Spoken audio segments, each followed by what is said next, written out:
Every 2 weeks, a language dies around the world, according to the United Nations, and about half of the world's languages will disappear in about 100 years. And nowhere is that more evident than right here at home. Take the Aboriginal languages of Canada, for example. If they aren't preserved now and passed on, experts say they could be lost. There was once 36, and 2 are sleeping. And then we have 61 dialects. Altogether in BC, there are about 34 active languages that the Aboriginal community is trying very hard to preserve.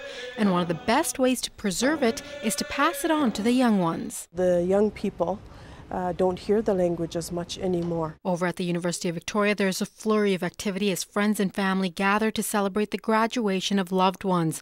One of the graduates is Victoria Wells, who is graduating with a certificate in Community Aboriginal Language Revitalization Program. Nuchalnath, and it's the Iahataset dialect.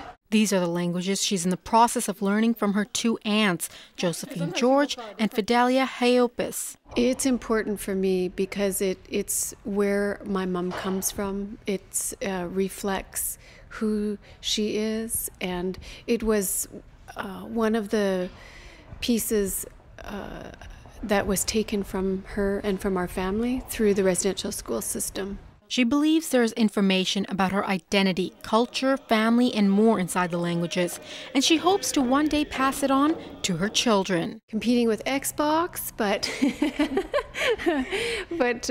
yes, I want them to learn. I want them to know who they are, where they come from, and that will give them a good idea of where they're going. One of the best ways to pass along the languages is to use the tools that would attract young people. With young people today, with their technology skills, they just find it so easy to use, and that's what they're using. So as educators, we need to use the medium that they're comfortable with. Tammy Steinwand Deschambault is from the Northwest Territories, and along with her colleague Leslie Saxon at UVic, they've developed a native language app. We call Yeti.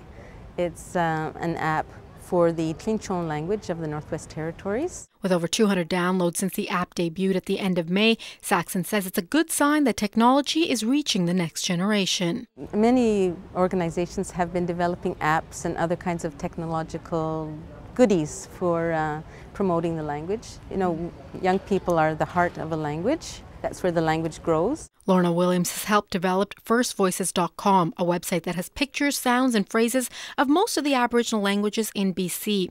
She says it's very difficult to find people who still speak some of the languages. The people who are now the elders and who are speakers of the language, be the 2nd or 3rd generation of people who were put into the boarding school, in the residential school. And so although they might be fluent speakers, many of them don't feel like they're fluent speakers. And time is running out to capture their knowledge and rich stories. If we don't have our language, our culture is gone. A lot of the things, you have to have a good understanding of the language to know what's going on.